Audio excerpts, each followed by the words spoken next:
Hey everybody, welcome back to the channel. It feels like it's been a long time since I've gotten to do one of these, but today we are finally going to unbox and review the new Star Wars Retro Collection Phantom Menace box set. This was a Target exclusive. They did not have it up on pre-order on their website, so you had to go to the store and just hunt it out.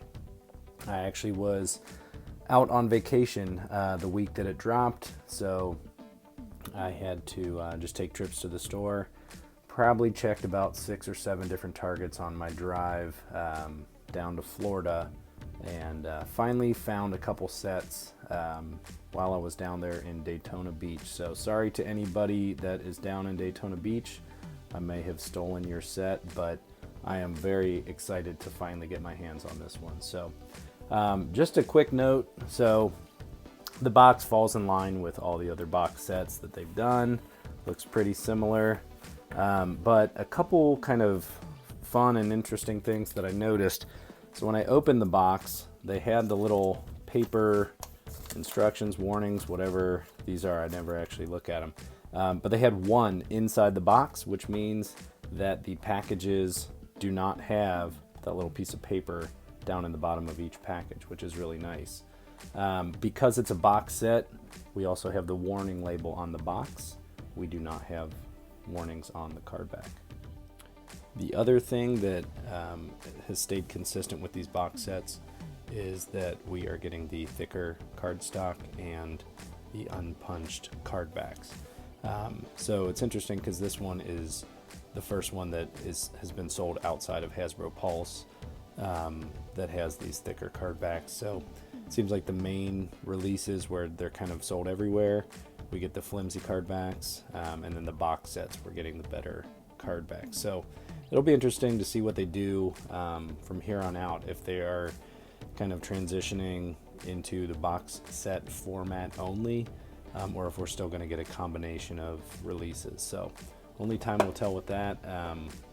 But for this one, I was happy to see the thicker card backs. So again, this wave comes with Qui-Gon Jinn, young Jedi Padawan Obi-Wan Kenobi, Darth Maul, a battle droid, Jar Binks, and then of course Queen Amidala. So a nice set of 6 figures here that we are going to open up and check out. Alright, so first up we'll look at Qui-Gon Jinn. So here's his card back, like his stance, kind of holding his lightsaber in his normal pose there. It's a good card back. And then the figure comes with his hooded robe. So this is kind of almost more of a felty type feel to it than some of the other cloth goods that we've gotten, but not a bad fit. The hood sits on his head nicely, so it looks pretty good. I'm going to take it off though, so then we can see the Jedi robes. Now, if they end up doing an Acolyte wave for retro, I could see them reusing a lot of this sculpt for some of those Jedi. But he looks pretty good, and then he has his green lightsaber.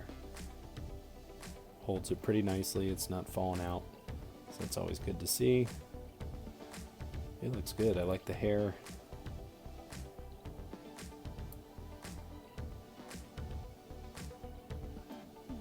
Not bad. Pretty good start. We'll get him all set back up.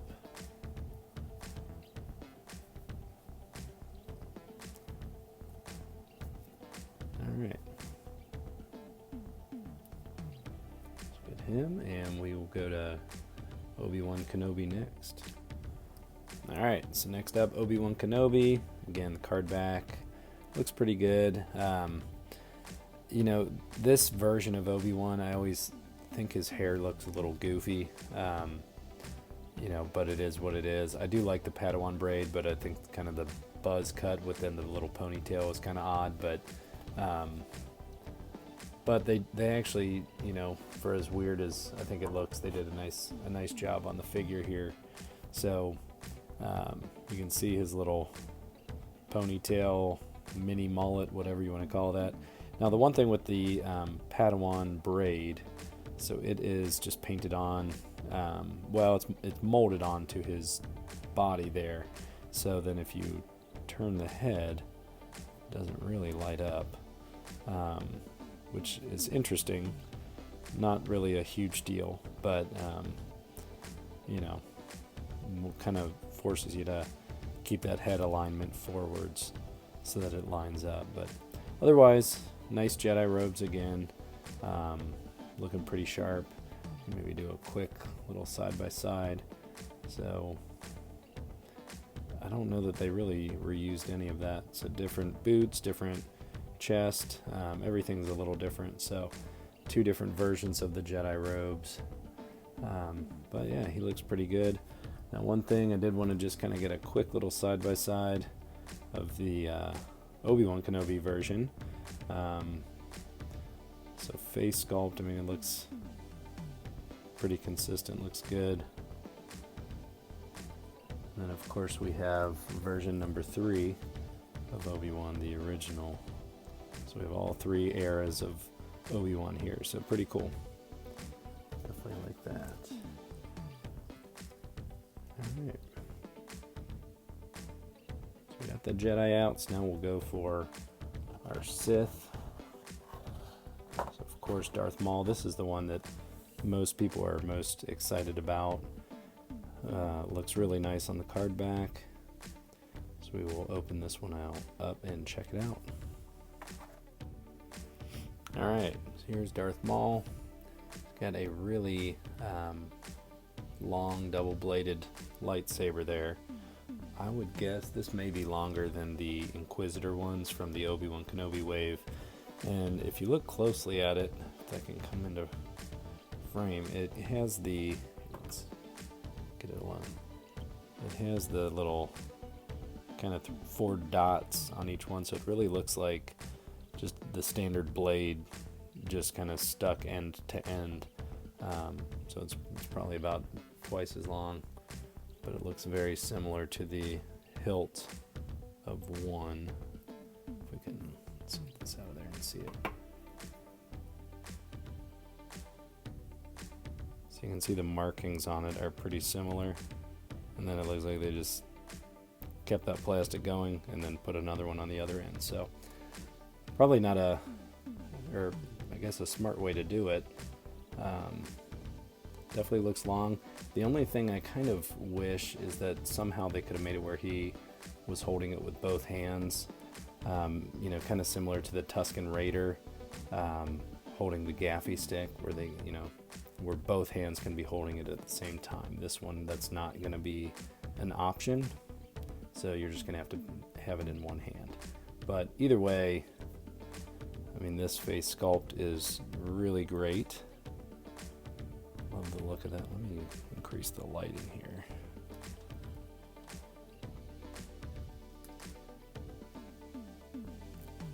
Alright, hopefully that's a little better.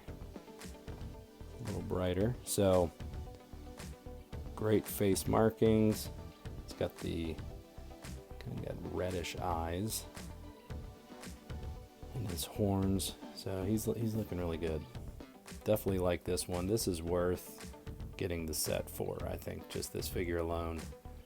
Really cool. So, all right, we'll go to our battle droid next. This one, I mean, kind of basic card back. You can see the Royal Naboo starship, or whatever that ship is called. I think that's what it is in the background. Unless that's one of the N1 starfighters. I think that might be an N1. Let me know in the comments. I'm not sure what ship that is, but I think that's one of the N1s. I see some yellow there. But anyways, so we have the battle droid. You know, again, missed opportunity being in a box set for an army builder. think a lot of people would buy multiple of this one. Maybe one day they will start giving us some of those Army Builder packs for the retro collection. I think that would be a great move by Hasbro. So we'll see, but we will open this one out and check it out. Alright, so here's the battle droid holding his little blaster with the kind of cocked elbow there. I thought that we maybe would be able to get both hands on this weapon, but I don't really think that that is an option. So again, he holds it pretty well. The one thing I'll say, and this is coming from someone that really loves the 5-point of articulation figures, but this figure in particular is just begging for more articulation. Even the head, I just feel like it wants to rock forwards and backwards and all that so bad. So it's kind of funny, it just has me wishing for a little bit more movement when I really do kind of prefer the simple 5-point of articulation figures. But all in all, this character looks really nice. He looks pretty screen accurate. Really fun figure. I do wish I could get a few more of these, but maybe someday. So it looks good. Always nice getting a droid in these waves. I think droids, aliens, anything non-human is a big win. And that does kind of lead right into our next one, Jar Binks. So we have him looking as noble as ever on his card back. So yes, we'll open this guy up and have a look at him. Alright, so Jar out of package. So they did the ears, I think, really well. They're kind of softer, so they move a little bit, but he actually looks really good. Now I'm in the generation of I was a teenager when this movie came out, and I just absolutely despised this character. But as time's gone on, I appreciate him in his own right, and having kids of my own, I can understand why George Lucas would put a character like this in. But yeah, so not necessarily a character I ever thought I'd have, but really well done. Looks cool. Now, one thing that I'd heard about this one was that the scale of this whole wave was just way off. I try to go into these reviews pretty blind, but I do see things here and there online. So somebody I saw had said that Jar was way bigger than Kersantin, and we got a side-by-side, and that is not true. Kersantin has a few inches on him, and honestly, Jar is a really tall character in the movies, so I think having these two kind of a similar height is probably accurate. But Kersantin does have a little bit of height on him, which I like. I like having him be the largest, biggest character. So, and comparing Obi-Wan to the other versions of him, it's right in line with the height. So I'm not sure if that was a widespread criticism, but I definitely am not noticing that with this wave. I think they all look really good from a size standpoint. So yeah, I'm actually a big fan of Jar. It looks really good. So we'll finish up the wave with Queen Amidala. So again, she's wearing her full kind of royal headdress sort of thing there. So definitely a good version of her. So we'll check her out. Okay, so out of package, Queen Amidala looks really good. She's got her nice long hair there. Again, looks kind of like a separate piece of plastic. I can almost see some glue. This little shoulder pad and then this gold panel on the front are a separate piece. Now they're not removable just because you can't really get them over her head, but it's definitely totally separate from the rest of her gown. But the detail looks really nice.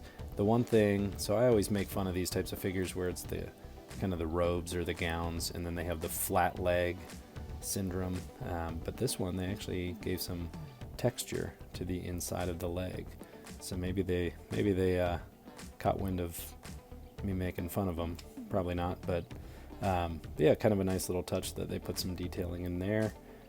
versus just having it be flat. So, but then she doesn't really have any feet. It's just kind of a flat bottom. So no accessory with this one, but again, all the detailing and stuff is really the draw for this one. So definitely a great figure, good way to round out the wave. So you know, I think the character selection was pretty good on this one. Obviously, with only doing 6 figures from a full movie, we're going to have some that are missed on, but nice place to start. So I'm pretty impressed with this wave. Really excited to get the next set of sequel figures. I'm a little concerned that they are combining Attack of the Clones and Revenge of the Sith. I don't know if that's confirmed, but they did do a pipeline reveal of 6 figures, with the collection being 6 figures across those 2 films. So whether they're just giving us half of each wave, 1 wave for each film, that's my hope. But my concern is that they're combining those 2 into 1 wave, which doesn't really speak positively to kind of future things from this line. So we'll see what we get, but I am excited to get those 6 figures that have been released or revealed, and then kind of see where we go from there. So yeah, let me know what you think of this wave in the comments. Let me know if you're having trouble finding these. I know having them not be available online is a big frustration. You also can't even search for them on their app as of April 1st when I'm recording this. It's not even in their system. When I bought it, when I bought them in the store, I went into my app to try to then click on that item on my purchase list, and it was an error. It wouldn't find it in their system. So it's really odd how they choose to do things sometimes. You know, sometimes they do pre-orders and that's the only way you can get them. Sometimes they do brick and mortar releases and you can't get them anywhere online, can't find them in stores, and that can be just as equally frustrating. So let me know your thoughts. Shoot a comment below. Make sure to like the video.